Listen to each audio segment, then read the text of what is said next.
ప్రతిరోజు ఒక sugar patient type 1 కానివ్వండి, టైప్ 2 కానివ్వండి, ఎన్ని కప్స్ ఆఫ్ టీ తీసుకోవచ్చు అంటారు? టీ ఆర్ మిల్క్ కానీ ఇట్లా? టీ, కాఫీలు కానీ, కూల్ డ్రింక్ ఏవైనా కూడా డయాబెటీస్ కి సంబంధం లేదండి. ఎవరికైనా కూడా హెల్దీ ఆప్షన్, హెల్దీ లిమిట్ ఏంటి అని అంటే ఒక 2-3 కప్స్ ఆఫ్ టీ అయినా, కాఫీ అయినా, ఏదైనా ఇబ్బంది ఏం లేదు. అంతే. కొంతమంది రోజంతా టీల మీద డిపెండ్ అవుతూ ఉంటారు తిరుగుతూ ఉన్నప్పుడు. అది కరెక్ట్ కాదు. కెఫిన్ కంటెంట్ ఎక్కువ ఉంటే ఆరోగ్యానికి మంచిది కాదు. గ్యాస్ట్రిక్ ఇష్యూస్ కానివ్వండి, ఇవన్నీ చాలా ఎఫెక్ట్ చేస్తాయి. డాక్టర్ గారు, ఎక్కువగా ఫీమేల్స్ ఈవినింగ్ టైంలో పానీపూరికి అలవాటు పడుతూ ఉంటారు. ఫీమేల్స్ ఎందుకు, మేల్స్ కూడా ఉంటారు. ఫీమేల్స్ మాకు అట్లా అనిపిస్తుంది. అది బండి కనిపించడం, అక్కడ పరిగెట్టడం, అది తిన్నామా అన్నట్టు ఫీలింగ్ వస్తుంది. సో ఇట్లా అసలు ఏ టైప్ ఆఫ్, అది పానీపూరి మంచిది అంటారా? ఒకవేళ మేము ఇంట్లో ఈవినింగ్ టైం స్నాక్స్ చేసుకోవాలనుకున్నా బేకింగ్ సోడా యూజ్ చేయొచ్చు అంటారా? లేదంటే ఎటువంటి కైండ్ ఆఫ్ ఆయిల్స్ యూజ్ చేస్తే మంచిది అంటారు? So coming to the snacks part, నేను ఆల్రెడీ చెప్పాను, ఏదైనా కూడా మనం న్యాచురల్గా మనం ఇంట్లో చేసుకొని తింటేనే బెటర్. ఇంతకుముందు ఈ స్నాక్స్, ఈ పానీపూరి బండిలు ఇవన్నీ మనకి ఇంతకుముందు ఎప్పుడు లేవు. ఎస్పెషల్లీ మన ఆంధ్ర తెలంగాణకు వస్తే అది చాలా రీసెంట్గా చెప్పాలంటే ఒక 15 సంవత్సరాల నుంచి వచ్చింది. అంతకుముందు లేదు.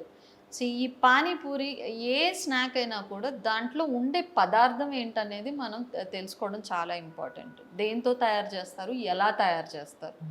సో ఈ పానీపూరిలో పూరి ఏదైతే ఉందో అది మైదా పిండితో చేస్తారు. First of all maida is not at all good. అది అందరికీ తెలుసు. మైదా అంటే ఇది మంచిది కాదు అనేది అందరికీ తెలుసు.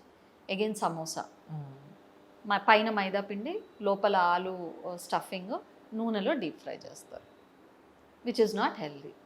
బ్రెడ్, వడాపావ్ కానివ్వండి, అవి ఏవైనా బ్రెడ్తో చేసినవి కానివ్వండి, బ్రెడ్ మైదా తప్ప ఇంకేమీ ఉండదు. సో నూనెలో డీప్ ఫ్రై చేసినవి, మైదాతో చేసినవి, ఇవి వీలైనంత వరకు అవాయిడ్ చేయాలి. ఎప్పుడన్నా ఒక్కసారి పర్వాలేదు. సో మీరు బేకింగ్ సోడా గురించి అడిగారు. ఆ బేకింగ్ సోడా ఎందులో వాడుతున్నారు అనేది, యూజువల్గా బేక్డ్ గుడ్స్ అంటే, బేక్డ్ ఐటమ్స్, ఫుడ్ ఐటమ్స్ అంటే ఏంటి, కేక్, ఇవే ఉంటాయి. బట్ కేక్ మనం దేంతో చేస్తాం? ఎక్కువ eggs, maida. Eggs is fine, but maida పిండి, మైదా పిండి, చక్కెర, ఇంత చక్కెర, ఇంత మైదా పిండి, that is not healthy. It is not about baking soda, it is about the maida and the sugar that అది మనం అందులో యూజ్ చేసేది. అండ్ ఈ పఫ్ఫులు, ఈ పిజ్జాలు, బర్గర్లు, ఇప్పుడు చాలా అన్నీ మనకి టేస్టీగా ఉండేవన్నీ మైదా పిండితో చేసేవారు, విచ్ ఈస్ నాట్ హెల్దీ. అదే మనం తింటున్నాము. సో అది ఆయిల్ విషయానికి వస్తే, ఏం ఆయిల్ వాడుతున్నాం అనే దానికన్నా కూడా ఎంత క్వాంటిటీ వాడుతున్నాం అనేది ముఖ్యం. ఓకే. ఏ ఆయిల్ అయినా ఎప్పుడైనా కూడా ఒక్కొక్క ఆయిల్లో ఒక్కొక్క కైండ్ ఆఫ్ న్యూట్రియంట్ ఉంటుంది మనకి. సో ఎప్పుడైనా కూడా ఆయిల్ ఎవ్రీ మంత్ కానివ్వండి అట్లా చేంజ్ చేసుకుంటూ వాడుకుంటే మంచిది.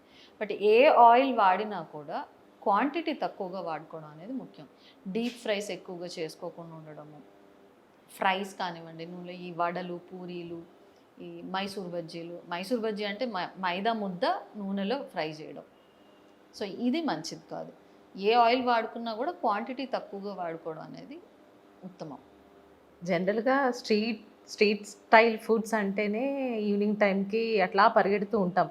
అసలు ఇవన్నీ కాకుండా ముందు హెల్తీగా ఉంటే ఏవైనా తినేయొచ్చు కానీ ఒక ఇంటెన్షన్ వచ్చేస్తుంది మీరు అలా చెప్తుంటే. అది తినకూడదు, ఇది అదంతా ఎందుకు అనవసరం, ముందు మనం హెల్తీగా ఉన్నాము, అన్నీ తినేయొచ్చు. ఏమంటారు డాక్టర్ గారు రియల్గా? అంటే మనకి ఏమవుతుందంటే జనరేషన్స్ మారే కొద్దీ చాలా మారినాయి.